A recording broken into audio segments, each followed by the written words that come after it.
वसुदेवसुतं देवं कंसचाणूरमर्दनं देवकी परमानन्दं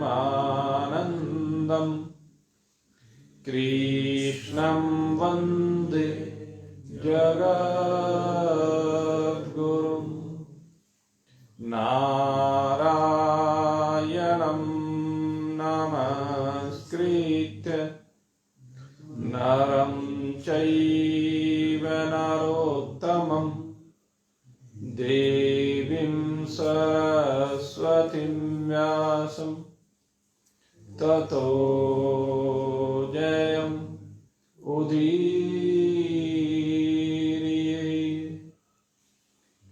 अखण्डमण्डलाकारं व्याप्तं येन चराचरं तत्पदं दर्शितं येन तस्मै श्रीगुरुवे नमः।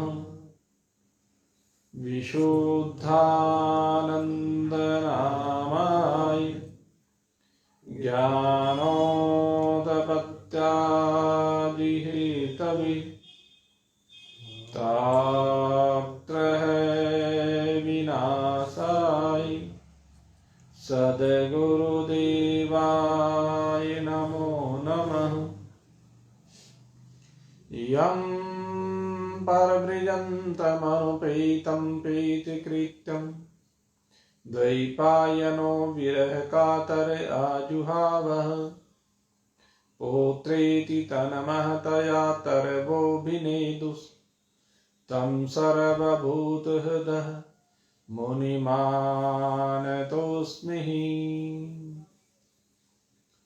ॐ स्वस्ति नः इन्द्रो वृद्धश्रवाः स्वस्ति नः पूषा विश्ववेदाः स्वस्ति नस्तार्क्ष्यो अरिष्टनेमि स्वस्ति नो बृहस्पतिर्दधातु।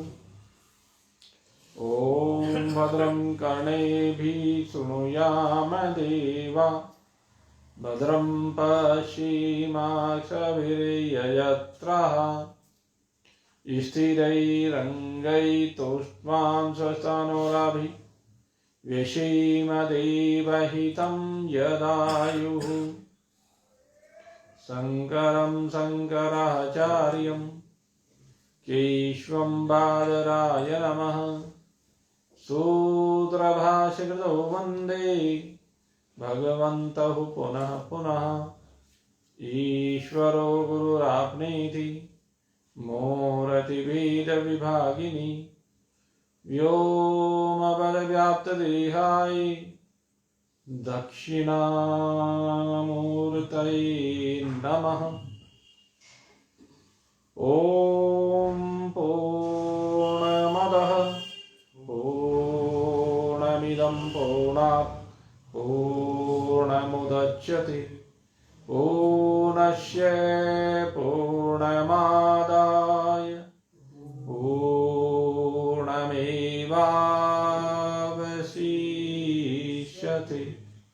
ॐ शान्ति शान्ति शान्ति।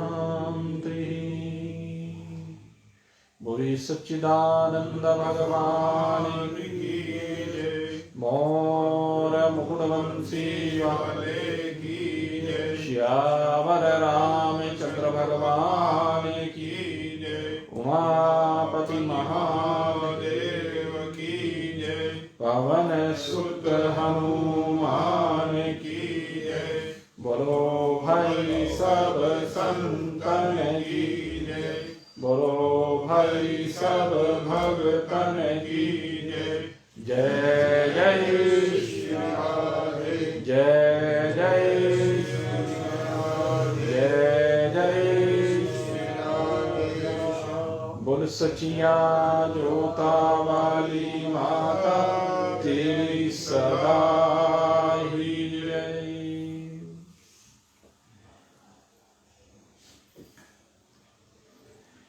परम प्रेमास्पद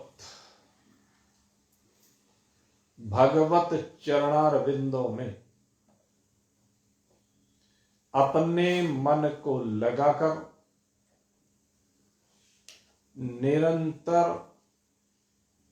जन्म मरण के चक्र से मुक्ति पाने के लिए प्रयासरत जिज्ञासु वृत्त, आइए आज फिर हम उस आनंद को प्राप्त करने का प्रयास करें जो स्वरूपानंद कहलाता है, अर्थात जो अपने ही स्वरूप का आनंद अपने ही पास है और वही आनंद व्यापक होकर के चराचर जगत में आनंद का स्रोत बना हुआ है। इसे आप आत्मानंद कहें या परमात्मानंद कहें, दोनों एक ही बात है। और इसको पाने के लिए कहते हैं ये सीमित दृष्टिकोण समाप्त करना होगा। हमारा जो परिच्छिन्न सीमा में बधा हुआ दृष्टिकोण है, जिसके वशीभूत होकर के कभी हम शब्द की सीमा में बंध जाते हैं, कभी स्पर्श की सीमा में बंध जाते हैं, कभी रूप की सीमा में बंध जाते हैं, कभी रस की सीमा में बंध जाते हैं और कभी गंध की सीमा में बंध करके निरंतर दुख पर दुख उठाते रहते हैं।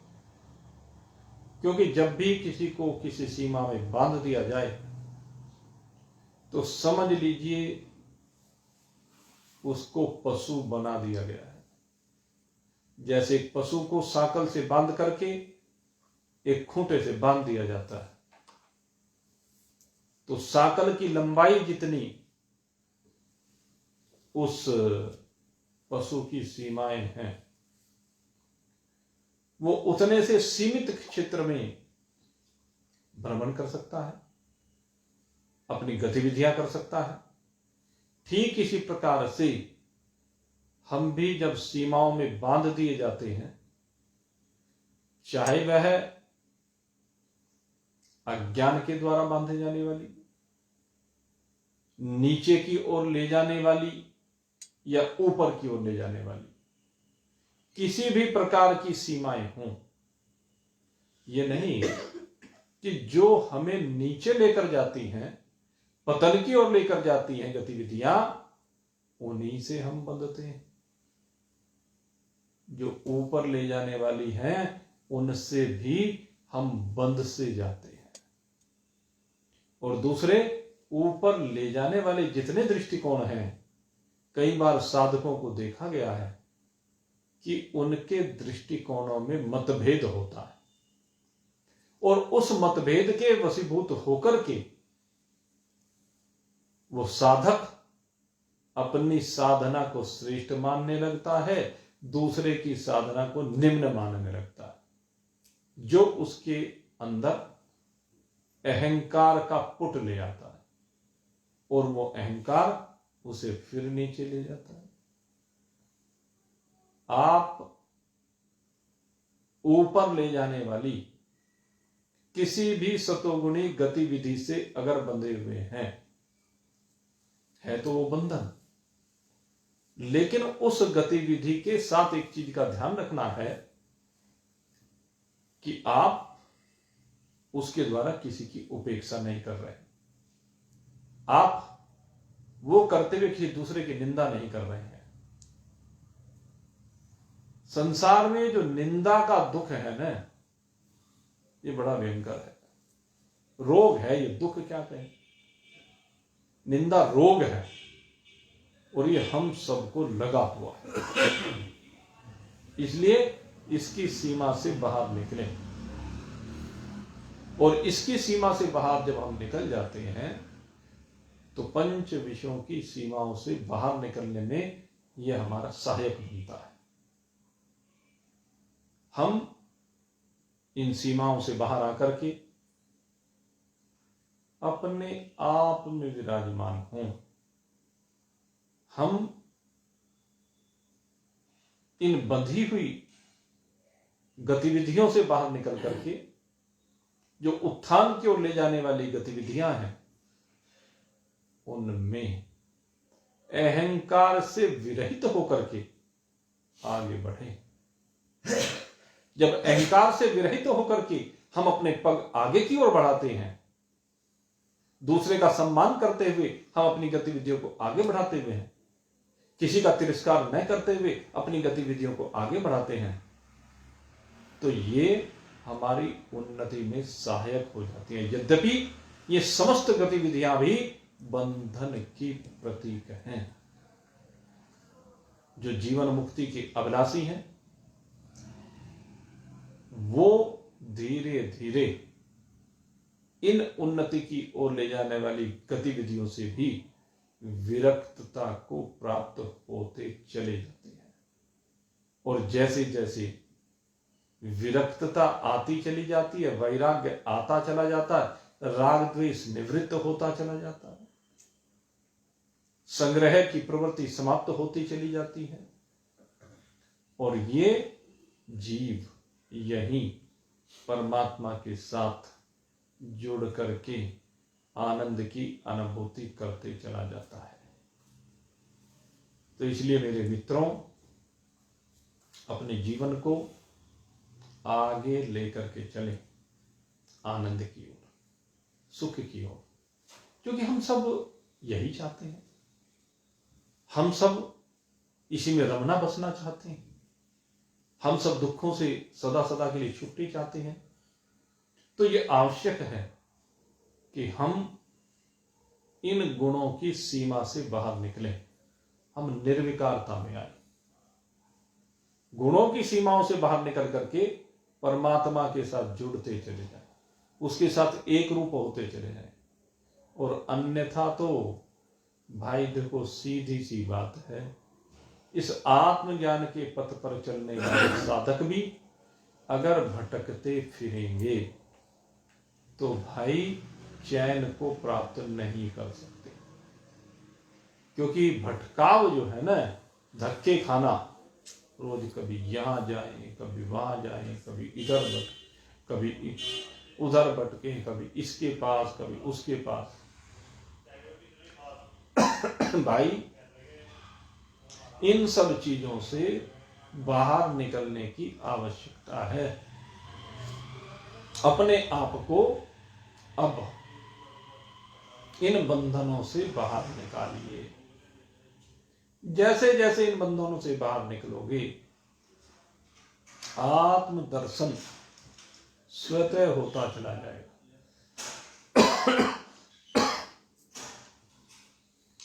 अपने चर्चा के क्षेत्र को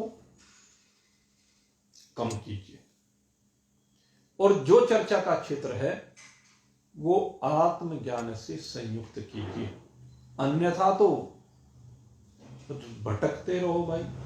कब तक भटकोगे? जब तक भटकोगे तब तक दुख रहेगा। इसलिए अगर भटकाव से छुट्टी पाना चाहते हो तो मेरे मित्रों, अनंतता की ओर बढ़े।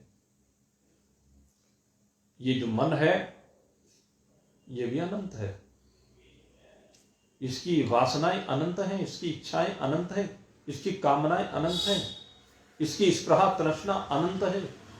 अनंत वृत्तियों से संयुक्त होकर के रोज संसार में भ्रमण करता है। मेरे मित्रों, इस मन को तो सीमित करो और अपने आप को असीम के साथ जोड़ो। अपने को सीमित करते चले जाओ। अपने भोजन को सीमित करो, अपने वस्त्रों को सीमित करो, अपने दायरे को सीमित करो, अपनी चर्चाओं को सीमित करो। और सही बात तो है, चर्चा हो तो केवल आत्मज्ञान की चर्चा हो, क्योंकि आत्मज्ञान के अतिरिक्त जितनी भी चर्चाएं हैं वो व्यर्थ प्रमाद मात्र हैं। इन प्रमाद से हमें बाहर निकलना होगा, हमें अपने आप में आना होगा, अन्यथा भटकते रहो भाई। ये अनंत मन, अनंत वृत्तियों वाला मन, अनंत कामनाओं वाला मन आपको भटकाता रहेगा। और फिर मेरो मन अनंत कहाँ सुख पावे, मेरो मन अनंत कहाँ सुख पावे। जब मन में अनंत वृत्तियां हैं तो सुख कैसे हो सकता है? सुख की संभावना भी व्यक्त नहीं की जा सकती। कभी बेटे में भटकता है, कभी बेटी में भटकता है, कभी व्यापार में भटकता है, कभी मजदूर में भटकता है, कभी मालिक में भटकता है, कभी राजनीति में भटकता है, कभी धर्म में भटकता है, कभी अड़ोसी पड़ोसी में भटकता है, पता नहीं कहां कहां भटकता है। इसलिए सुख कहां? जब 70 ओर भटकेगा तो सुख की कल्पना नहीं की जा सकती। इसीलिए कहा मेरो मन अनंत कहाँ सुख पावे, जी मेरो मन अनंत कहाँ सुख पावे। जैसे उड़ी जहाज को पंछी, जैसे उड़ी जहाज को पंछी, पुनी जहाज को आवे, मेरो मन अनंत कहाँ सुख पावे, जी मेरो मन अनंत कहाँ सुख पावे। कहते हैं जैसे एक पानी का जहाज होता है, उसके ऊपर एक पक्षी बैठा हुआ है, वो पक्षी जहाज पर से उड़ता है, इधर उधर पैर मारता है, और उसे जब कहीं कोई आसरा नहीं मिलता, चारों ओर पानी ही पानी, पानी ही पानी, तो लौट करके फिर जहाज पर ही आ जाता है। ऐसे ही ये जीव परमात्मा में से निकल करके संसार रूपी सागर में धक्के खाने के लिए भटकता फिरता है। कभी इस घाट, कभी उस घाट, यहां मिलेगा, वहां मिलेगा, इधर मिलेगा, उधर मिलेगा, लेकिन जब उसे कहीं भी कुछ नहीं मिलता तो आखिर में लौट करके अपनी आत्मा की ओर ही आना पड़ता है। और जब ये आत्मा की ओर आ जाता है तो आनंद पा जाता है। और भाई देखो, सीधी सच्ची बात ये है कि आना तो पड़ेगा। आज नहीं आओगे तो कल, कल नहीं तो परसों, चाहे इस जन्म में समझ लो, चाहे आगे के जन्मों में समझ लेना, समझना तो पड़ेगा, लौट के तो आना पड़ेगा। क्योंकि अंश अंश की ओर जाता है, सीधा नियम है। जो जिसका अंश है वो उसी ओर जाता है। जैसे कितनी भी नदियों में कितना भी जल निकले, वो सारा का सारा समुद्र की ओर जाना चाहता है। ऐसे ये जीव चाहे जितने भी हों, जितने भी जीव जितनी भी योनियों में हों, वे सब परमात्मा की ओर ही जाना चाहते हैं। उनकी यात्रा परमात्मा की ओर ही है। हाँ, ये हो सकता है कि रास्तों का भटकाव हो जाए, और रास्तों का भटकाव होने से वो ठीक अपनी मंजिल पर ना पहुंच पाए। लेकिन जिनका रास्ता सीधा होता है वो अपनी मंजिल पर पहुंच जाते। तुम मेरो मान अनंत कहाँ सुख पावे, मेरो मन अनंत कहाँ सुख पावे। गंगा जी के पहुँच किनारे, गंगा जी के पहुँच किनारे, दुर्मति कूप खनावे, मेरो मन अनंत कहाँ सुख पावे। गंगा जी के पहुँच किनारे, किसी को प्यास लगी है और प्यास लगने पर वो क्या करता है, गंगा जी के निकट पहुंच जाता है, और वहां गंगा जी के निकट पहुंच करके उसके किनारे पर कुआं खोद करके जल निकालना चाहता। अरे जब बराबर में गंगा जी बह रही है तो वहां कुआं खोदने का क्या औचित्य है। असीम था गंगा जी का जल, नित्य प्रवाहित होने वाला गंगा जी का ठंडा ठंडा मीठा मीठा जल, और फिर भी कुआं खोदना चाहता है वहां पर। तो इसे दुर्मति ना कहें तो और क्या कहें। आप भी साधनाओं के बल से परमात्मा के निकट जब पहुंचते हैं तो आनंद की अनुभूति होने लगती है। परमात्मा दिखने लगता है कि हाँ अब तो सामने है, अब तो बस निकट ही आए, और फिर वहां जाकर के अलसा जाए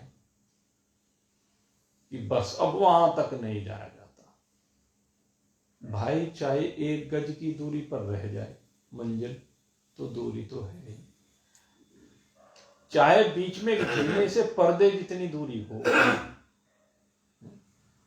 तो भी दूरी है। उस दूरी को बीच में से समाप्त करना होगा। उस परमात्मा को पाना होगा, और उसको पाने के लिए छोटे छोटे चक्रों में समय खराब नहीं करना है।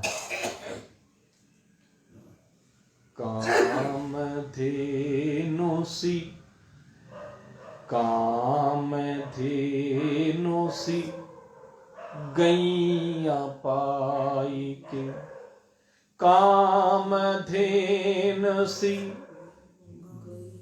गैया पाई के, छेरी कौन दुहावे, मेरो मन अनंत कहाँ सुख पावे। जी मेरो मन अनंत कहाँ सुख पावे। कामधेनु जैसी दिव्य गैया पा करके कहते फिर छेरी को कौन दुहता फिरे, मूर्ख ही होगा। सूर्य का प्रकाश मिलने पर कोई दीपक जलाए तो मूर्खता की बात है ना। जहां सूर्य का प्रकाश है वहां दीपक जलाने से क्या होगा। तो कहते हैं इन चीजों को छोड़ो भाई, क्यों इधर उधर धक्के खाते फिरते हो। आत्म ज्ञान बिना नर भटके, आत्म ज्ञान बिना नर भटके, क्या मथुरा क्या काशी। आत्म ज्ञान बिना नर भटके, क्या मथुरा क्या काशी। और जल में रह मीन पियासी, मोह सुन सुन आवे हासी। जल में रह मीन पियासी, मोह सुन सुन आवे हासी। जल में रहकर भी मछली प्यासी है, ये सुन सुन करके हंसी आती। कहते हैं तू आनंद की गंगा में स्नान कर रहा है, तो उस आनंद की गंगा में स्नान करने इधर उधर धक्के क्यों खाता फिरता है? एक बार अपने स्वरूप की गंगा में स्नान कर ले, देह भाव को हटा करके, इंद्रियों की वृत्तियों को संकुचित करके, अंतःकरण में ला करके, और फिर अंतःकरण को हृदय में ला करके, इस हृदय में बैठे हुए उस परमात्मा देव को अपने आप में अगर तूने अनुभूत कर लिया तो कल्याण हो गया, फिर धक्के खाने की बात ही नहीं है। सूरदास प्रभु मिलहि गुसाई, सूरदास प्रभु मिलहि गुसाई। और देव को ध्यावे मेरो मन, अनंत कहाँ सुख पावे। जी मेरो मन अनंत कहाँ सुख पावे। सूरदास जी कह रहे हैं, अरे एक बार जिसको परमात्मा मिल जाए, फिर वो देवताओं को छोटे छोटे क्या ध्याता फिरे, क्या उनकी वंदना करता फिरे। एक बार प्रधानमंत्री से दोस्ती हो जाए तो फिर कितने मंत्री संतरी हों, उनसे दोस्ती करने की आवश्यकता रह जाएगी क्या? जिसकी पहुंच सीधी प्रधानमंत्री पर हो तो नहीं रहेगी। राजा से जिसने अपनी आड़गाड़ बना ली, उसे कहीं और भटकने की आवश्यकता नहीं रहेगी। तो ऐसे ही हम सबका राजा अपना परमात्मा है, तो अपना संबंध हम उस परमात्मा से जोड़े। जैसे जैसे हमारा संबंध परमात्मा से जुड़ेगा, जिस आनंद को हम ढूंढते फिर रहे थे, वो आनंद हमें अपने हृदय में स्वयं अनुभूत होने लगेगा। और ये आनंद दिव्य होगा, ये आनंद अलौकिक होगा। और भाई हमारे गुरुदेव कहा करते थे, वही जीवन जीवन है, वही जीवन जीवित जीवन है जो परमात्मा की याद में गुजर जाए, जो परमात्मा के चिंतन मनन में गुजर जाए, जो परमात्मा के साथ संबंध जोड़ने में व्यतीत हो जाए। एक बार संबंध जुड़ गया न तो कल्याण हो गया, इस जीवन की सार्थकता सिद्ध हो गई। अगर संबंध नहीं जुड़ा तो भाई फिर तो व्यर्थ चला गया ये जीवन। बड़े भाग्य से जो मानव का तन मिला है, इसको हमने प्रमाद में यूं ही गंवा दिया है। इसलिए प्रमाद से बाहर निकले, आलस्य से बाहर निकले और हम निरंतर अपनी मंजिल की ओर तीव्र गति से कदम बढ़ाएं। जितनी तीव्र गति से कदम बढ़ाएंगे उतनी ही मंजिल निकट आती चली जाएगी। नहीं तो भाई जिंदगी का क्या भरोसा है, इस जिंदगी का कोई भरोसा नहीं है। क्या भरोसा कीजिए इस जिंदगी का, क्या भरोसा कीजिए इस जिंदगी का, साथ देती नहीं कभी किसी का। इसने कभी किसी का साथ नहीं दिया। कल आपको बताया, धृतराष्ट्र और गांधारी विदुर जी के उपदेश से हस्तिनापुर से चले गए सप्त सरोवर ऋषि आश्रम पर। भगवान वेदव्यास जी के आश्रम पर कहा जाता है कि वो गए थे और वहां जाकर के केवल 5 दिन की साधना की। 5 ही दिन में इनका ध्यान परमात्मा में ऐसा लगा कि चित्त की अन्य सब वृत्तियां शांत हो गई। और ये 5 ही दिन में परमात्मा के साथ वो अंधा धृतराष्ट्र जिसने महाभारत जैसा युद्ध करा दिया, लेकिन देखो कैसे दिशा बदली विदुर के उपदेश से।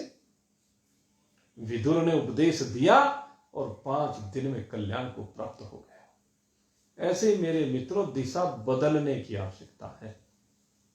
जब भी आप अपने जीवन की दिशा को बदल देंगे, आपकी दशा सुधर जाएगी, दशा ही बदल जाएगी। धृतराष्ट्र की बदल गई, गांधारी की बदल गई। और इसके बाद कहते हैं भाई, दिशा पांडवों ने भी बदली। क्या हुआ? कहते हैं महाराज युधिष्ठिर को अपशकुन होने लगे। महाराज युधिष्ठिर ने अर्जुन को भेजा था द्वारिका। जब बहुत दिन शासन करते हुए हो गए तो एक बार भेजा, भाई देखो बहुत दिन हो गए, भगवान गए थे और अब हम भी यहां से मिलने नहीं गए और वो भी नहीं आ पाए, तो भाई जाओ अर्जुन द्वारिका और वहां जरा अता पता लेकर के आओ। और अर्जुन को 7 महीने हो गए। जब 7 महीने में भी अर्जुन द्वारिका से वापस हस्तिनापुर नहीं आए तो बहुत परेशान हुए।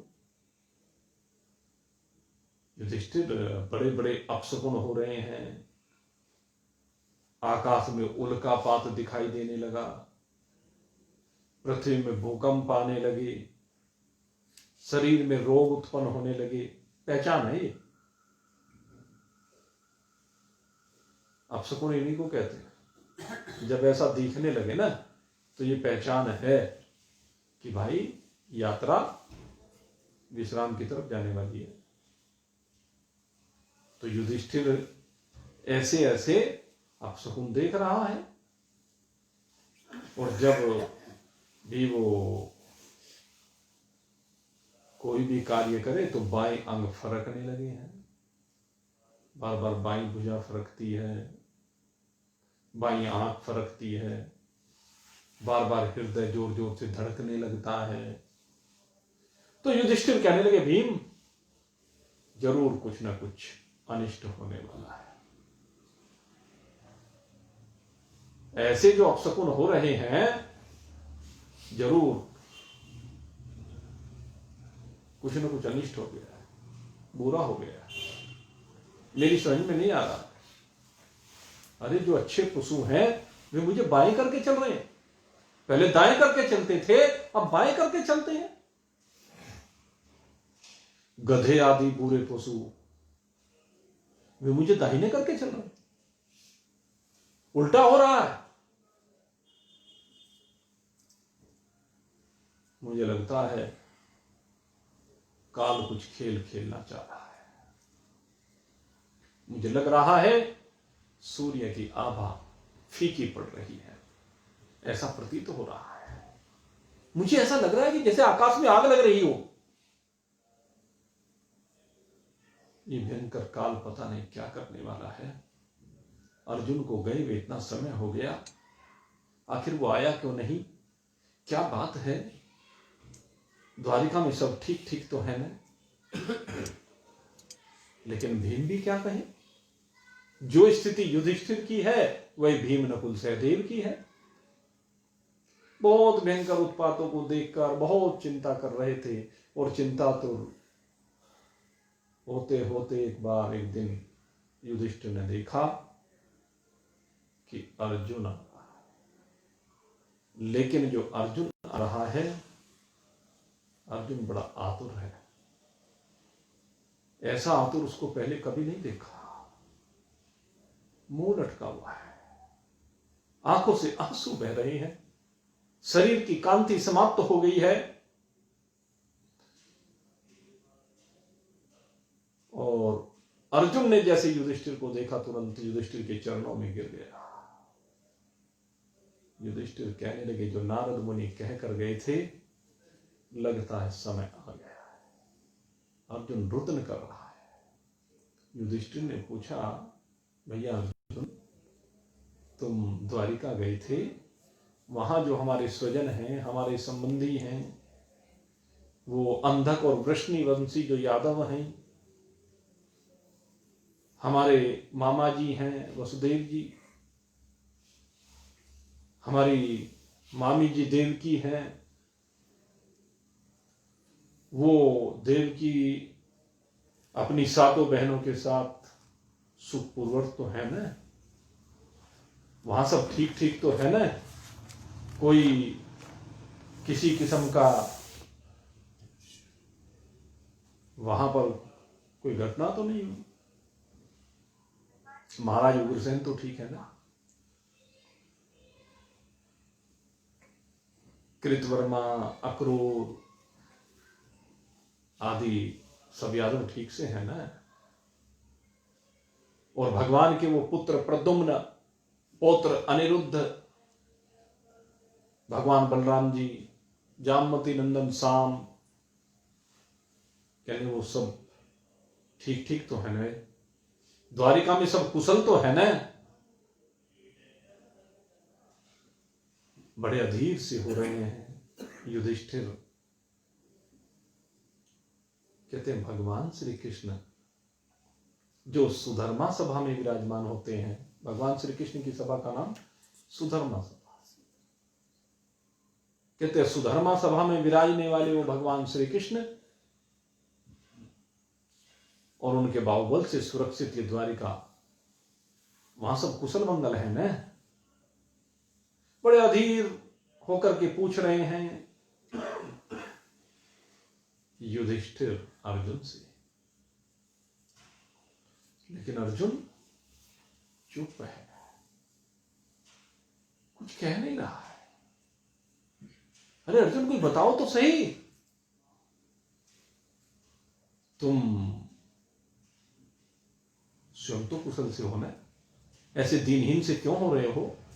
बहुत दिनों तक वहां पर रहे, कहीं तुम्हारे सम्मान में तो किसी किस्म की किसी ने कोई ठेस तो नहीं पहुंचा दी, या द्वारिका से वापस लौटते हुए किसी राजा से परास्त तो होकर के नहीं आ रहे हो? अब युधिष्ठिर अपने मन में जो जो भय है वो सब कह रहे हैं, लेकिन अर्जुन तो बिल्कुल चुप है। आखिर बात क्या है? कहो तो सही। और जब इस प्रकार से बहुत कहा, अब अर्जुन और रोने लगे। उनकी आंखों के सन्मुख वो दृश्य घूमने लगे, वे दृश्य जो जीवन भर भगवान श्री कृष्ण की कृपा से संयुक्त दृश्य है। किस किस प्रकार से भगवान श्री कृष्ण ने पग पग पर पांडवों की सहायता की है, पग पग पर पांडवों के साथ रहे हैं। अर्जुन कहने लगे, महाराज मुझे तो मेरे कृष्ण ने ही ठग लिया है। उन्होंने ठग लिया, क्या बात है? कहते मेरा बल, मेरा पराक्रम, सब कुछ मुझसे छिन गया है। उन्होंने जबरदस्ती मुझे द्वारिका से विदा कर दिया, मेरे साथ में गोपियों को भेज दिया। क्यों? कि द्वारिका वासी यादव एक दिन वावनी मदरा पी करके मदमस्त हो गए और आपस में ही लड़ लड़ करके मरने लगे। वे ऐसे पागल से हुए कि आपस में लड़ लड़ करके, जैसे एक दूसरे को जानते नहीं, जैसे एक दूसरे की जान के दुश्मन बन गए और सब लड़ लड़ करके मर गए। कहते केवल 4-5 यादव बचे, बाकी सब मर गए। तब भगवान श्री कृष्ण ने मुझे गोपियों को सौंपा और कहा कि जाओ इन गोपियों को ले जाओ और इनका रक्षण करना। मैं भगवान श्री कृष्ण के आदेश से गोपियों को लेकर के चल दिया। लेकिन क्या बताऊं भैया, उन्होंने जबरदस्ती मुझे भेज दिया। और जब मैं उनको वहां से लेकर कुछ ही आगे बढ़ा था तो वहां कुछ गोपों ने आक्रमण कर दिया। अभी तक हमने भील सुना है, लेकिन यहां गोप शब्द किया है कि गोपों ने आक्रमण कर दिया मेरे ऊपर। कि वो गांडीव धनुष मेरे हाथों में था जब उन्होंने आक्रमण किया, जिसके सामने सेनाएं टिक नहीं पाती थी। वहां कुछ गोपों के सामने मेरे गांडीव धनुष की टंकार, जो सारी दुनिया को गुंजा कर रख देती थी, कहते हैं वो गांडीव श्रीहीन हो गया, शक्तिहीन हो गया, उस पर बाण ना चल के दे। मेरे देखते देखते उन्होंने गोपियों को लूट लिया। भैया ये समय बड़ा बलवान है, इसलिए मैं कह रहा हूं कि भगवान श्री कृष्ण ने मुझे ठग लिया। मुझे तो वहां से विदा कर दिया और स्वयं इस धरा धाम का परित्याग करके अपने धाम को चले गए। और मुझे जो जिम्मेदारी सौंपी वो मैं इसीलिए पूरी नहीं कर पाया क्योंकि मेरी शक्ति तो उन्हीं की शक्ति थी। उन्हीं की शक्ति गांडीव के अंदर विराजमान थी, उन्हीं की शक्ति मेरे अंदर विराजमान थी। उन्हीं की शक्ति के चले जाने से मैं श्रीहीन हो गया, शक्तिहीन हो गया, उन गोपियों की रक्षा नहीं कर सका। भैया ये समय बड़ा बलवान है। और जैसे ही भगवान ने स्वधाम गमन किया है, अगले ही दिन कलयुग ने प्रवेश किया है। द्वापर काल के अंतिम दिन भगवान ने इस धराधाम का परित्याग किया और अगला दिन कलयुग का प्रथम दिन था। कलयुग का प्रवेश हो गया, इसलिए मैं शक्तिहीन हो गया हूं कि भैया बड़ा बुरा समय आ गया है। वो मेरे सखा, वो मेरे प्रिय, वो मेरे भाई, अरे नहीं नहीं, वो तो पुरुषोत्तम भगवान मेरे हृदय। कहते हैं सब कुछ चला गया भैया, मैं क्या कहूं आपको, कुछ कहने की मुझ में सामर्थ्य नहीं रही। उनका विरह मुझसे सहन नहीं हो रहा है। जैसे ही ये बात युधिष्ठिर ने सुनी, समझ गए कि नारद जी की बात अब पूर्ण होने वाली है। कुंती ने भी अर्जुन के मुख से जैसे ही भगवान के सुधाम गमन की बात सुनी, कुंती तुरंत एकांत में गई और एकांत में जाकर के सारे संसार से अपना मुंह मोड़ लिया। अब अपने बालकों की ओर उसका ध्यान नहीं रहा और वो कुंती भगवान श्री कृष्ण में अपने हृदय को लगा देती है और भगवान श्री कृष्ण में हृदय को लगा करके वो हृदय कृष्ण रूपता को प्राप्त कर लेता है। और इधर युधिष्ठिर भी कहते हैं जब भगवान हमारा परित्याग करके चले गए हैं तो ये संदेश है। तुरंत युधिष्ठिर जी ने भी निर्णय लिया और निर्णय लेकर के युधिष्ठिर अपने राजपाट को परीक्षित को सौंप दिया। परीक्षित का राज्याभिषेक किया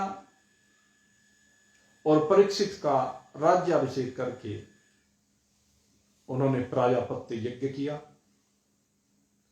और सारी अग्नियों को अपने में लीन कर देते हैं और गृहस्थ आश्रम से मुक्त होकर के सन्यास से संयुक्त हुए हैं और सन्यास लेकर के वो सब वस्त्राभूषणों का परित्याग करके समस्त ममता और अहमता का परित्याग करके युधिष्ठिर जी उत्तर दिशा की ओर वहां से प्रस्थान करते हैं। और जैसे भीम अर्जुन आदि युधिष्ठिर के सारे भाइयों ने देखा कि अब इस लोक में अधर्म अपना साम्राज्य फैला लेगा, कलयुग का आगमन हो गया है, अब युधिष्ठिर जी अपने धाम की ओर जा रहे हैं, तो उन्होंने भी उन्हीं का अनुसरण किया। वे भी उनके पीछे पीछे चल देते हैं और पीछे पीछे चलते चलते सब के सब एक एक करके भगवान के साथ एक रूपता को प्राप्त होते चले जाते हैं। और इसी के साथ कहते हैं कि जो भगवान श्री कृष्ण के प्रेमावेश में मुग्ध हुए हुए हैं, जो विदुर जी जो साक्षात धर्मराज हैं, वो भी उसी प्रभास क्षेत्र में पहुंचे जिस प्रभास क्षेत्र में समस्त यादवों ने लड़ लड़ करके अपने शरीरों का त्याग किया था। उसी प्रभास क्षेत्र में विदुर जी पहुंचे और विदुर जी वहीं पर उस प्रभास क्षेत्र में ही जहां भगवान श्री कृष्ण ने लीला का संवरण किया था, वहीं उसी प्रभास क्षेत्र में विदुर जी भी अपने आप को वही भगवान में लय करते हुए अपने लोक की ओर गमन करते हैं।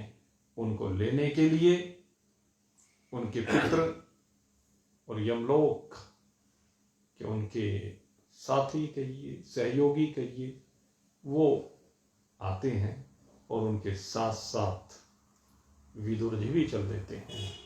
और यहां पर कहा कि जब सारे पांडव निरपेक्ष हो गए, भगवान में समाते चले गए, तो द्रौपदी ने भी निर्णय लिया। वैसे तो कहा जाता है कि द्रौपदी साथ में गई थी और सबसे पहले द्रौपदी ही शरीर का परित्याग करती है, लेकिन भागवत ऐसा नहीं कहती है। भागवत कहती है द्रौपदी ने देखा कि सारे पांडव निरपेक्ष हो गए, तो वो भी अनन्य प्रेम से भगवान श्री कृष्ण का चिंतन करते हुए भगवान को ही प्राप्त हो जाती है। इस प्रकार से ये पांडवों के महाप्रयाण की कथा है, जो सब भगवान कृष्ण के साथ एक रूपता को प्राप्त हुए हैं। कितनी सुंदर भावनाएं हैं कि भगवान जब तक हमारे साथ हैं तो हम उनके साथ लीलाएं कर रहे हैं, और जैसे ही भगवान से संबंध डिस्कनेक्ट हुआ, क्या तो हमारा संसार से संबंध समाप्त। पांडवों ने तुरंत अपना संबंध समाप्त कर दिया संसार से, कहते हमें तो भगवान चाहिए, हमें भगवान के अतिरिक्त और कुछ नहीं चाहिए, हमें संसार से क्या लेना देना। एक चक्रवर्ती सम्राट कहता है कि हमें संसार से क्या लेना देना है, जहां भगवान है वहीं हम हैं। नित्य निरंतर अपने चित्त को भगवान मात्र में लगाना है, भगवान के अतिरिक्त हमारा चित्त कहीं और नहीं लगना चाहिए। जैसे पांडवों ने लगाया, ऐसे हमें भी लगाना चाहिए। और जब हम अपने चित्त को इस प्रकार से लगाते हैं, तो भगवान निश्चय ही।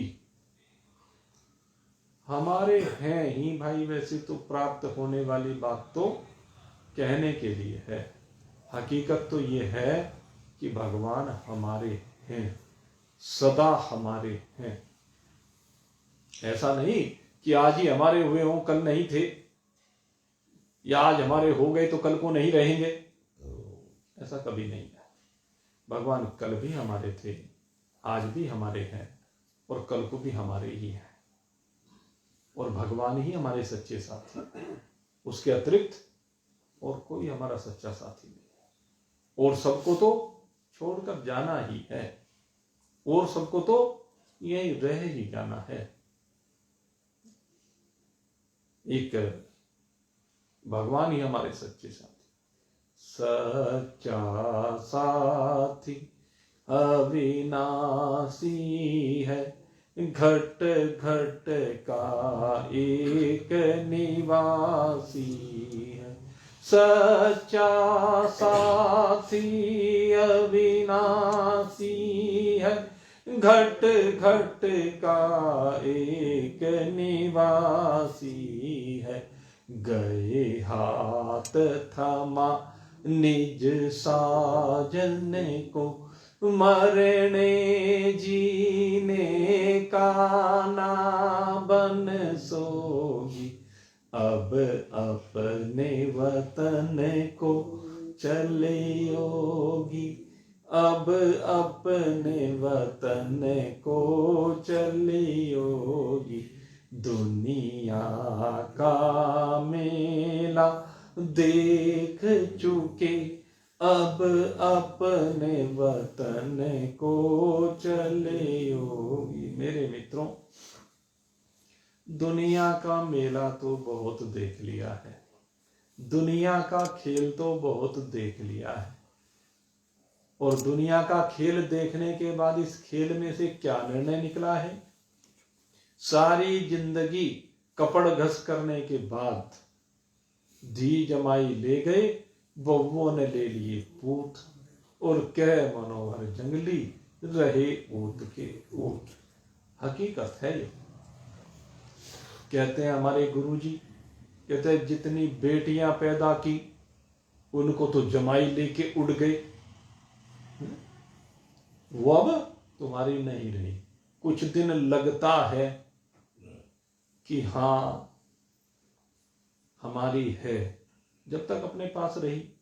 जैसे विवाह शादी हुई जाली ससुराल में, और वहां रहते रहते रहते उन्हीं में रमते रमते उन्हीं की हो गई, वहीं की हो गई, अपनी तो नहीं रही, चली गई। पहले भी कह ही देते हैं पराया धन है भाई।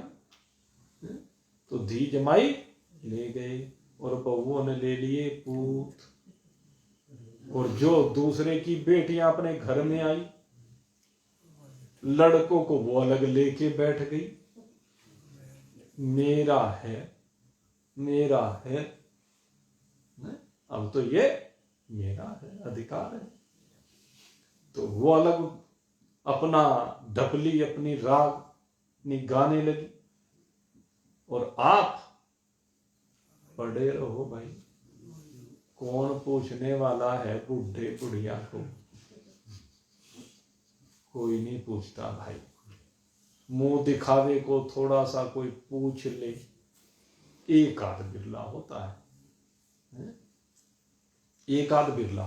वैसे शुरू शुरू में सबको लगता है कि हमारा वो बिरला हमारा ही है, शुरू शुरू में लगता है, लेकिन धीरे धीरे जैसे जैसे समय आगे बढ़ता चला जाता है वो भ्रम टूटता चला जाता है। जैसे जैसे अंग शिथिल होने लगते, अंगम गलितम पलितम मुंडम दसन विहीनम जातम तुंडम, दांत टूटने लगते हैं, अंग शिथिल होने लगते हैं, लेकिन फिर भी तदपि न मुंचति आशा पाप, आशा रूपी पास बांधे रखता है कि नहीं नहीं नहीं, अरे तो मेरा है, बड़ा प्यारा है, मेरा ध्यान रखेगा, मेरे ये करेगा वो करेगा।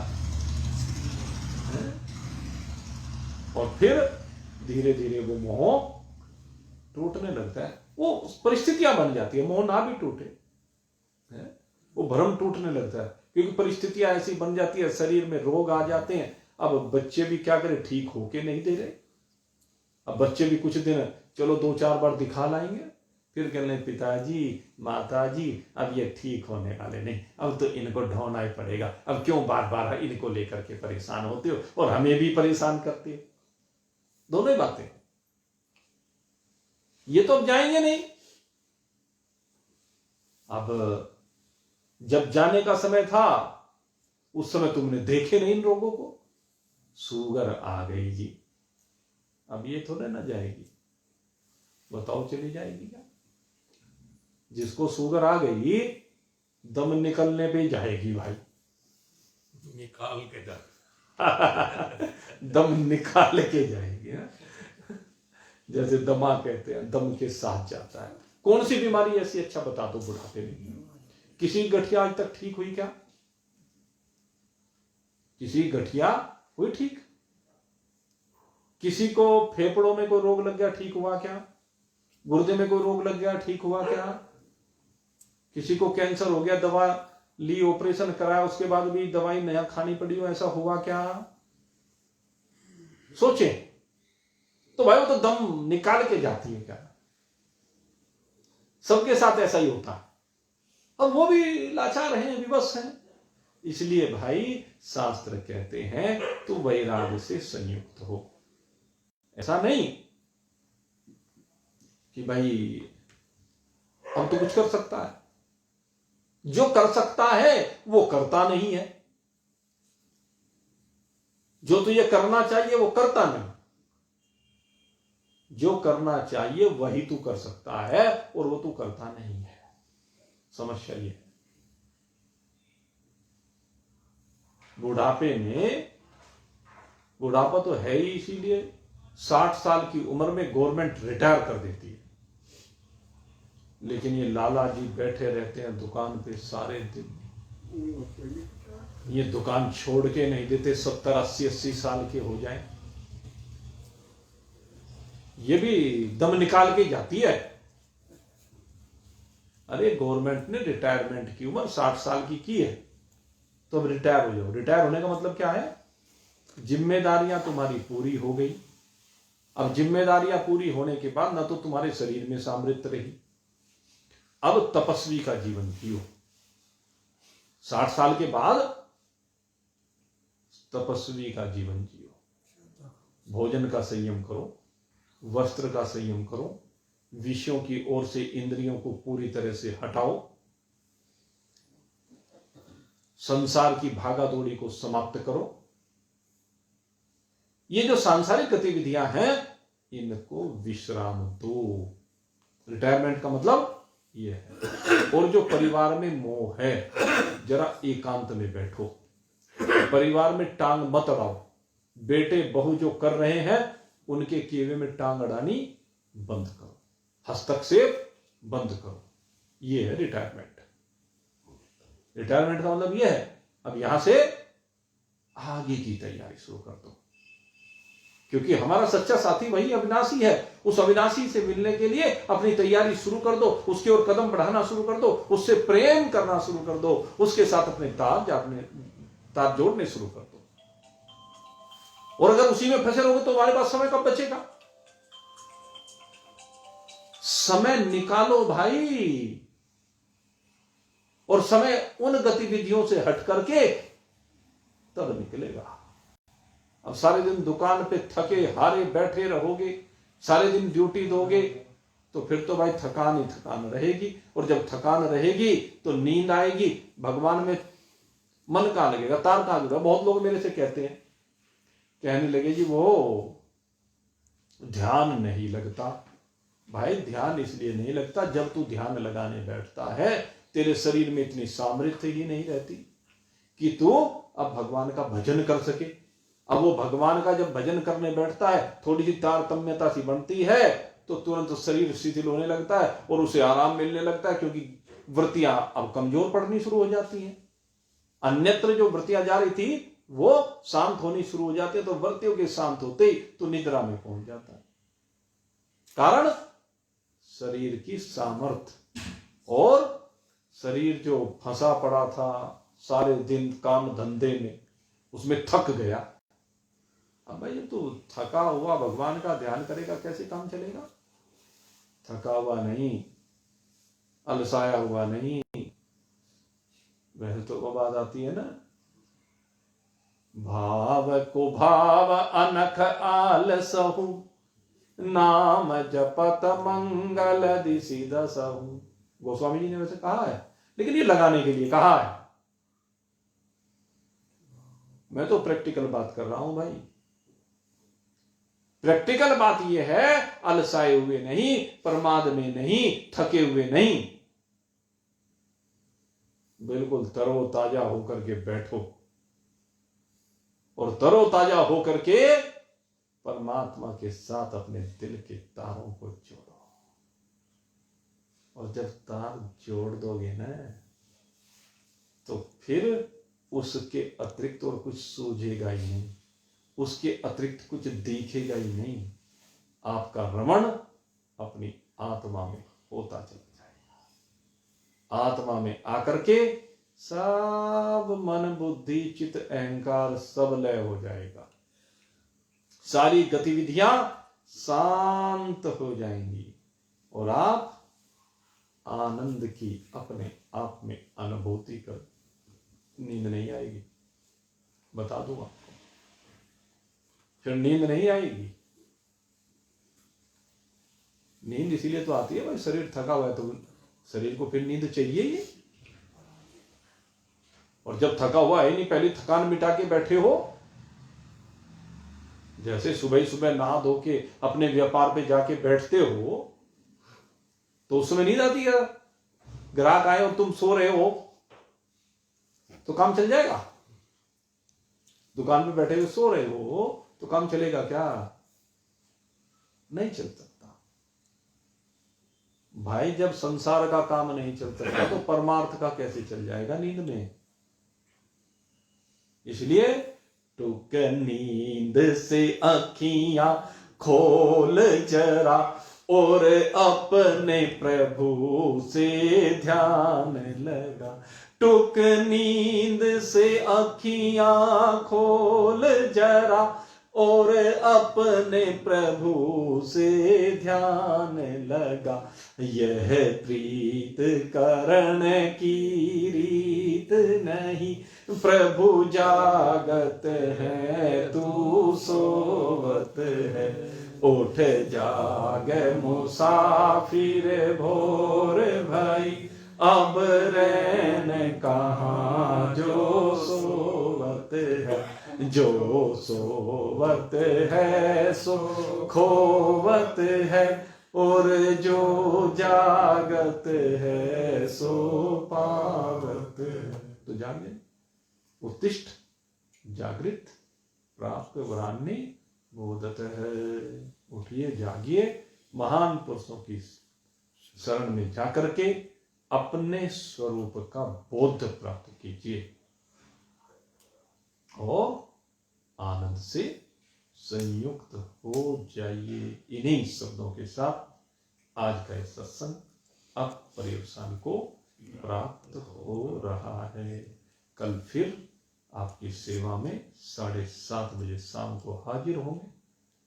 और मैं एक दिन पहले ही सूचना देता हूँ, परसों विश्राम रहेगा, कुछ काम है जिसके कारण परसों मैं उपस्थित नहीं रह पाऊंगा, इसलिए मंगलवार को विश्राम रहेगा। कल भी बता दूंगा, वो एक दिन पहले इसलिए बता देता हूँ कि जो लोग छुट्टी कर जाते हैं ना, फिर वो परेशान होते हैं, आते हैं, तो जब मेरे को पता होता है।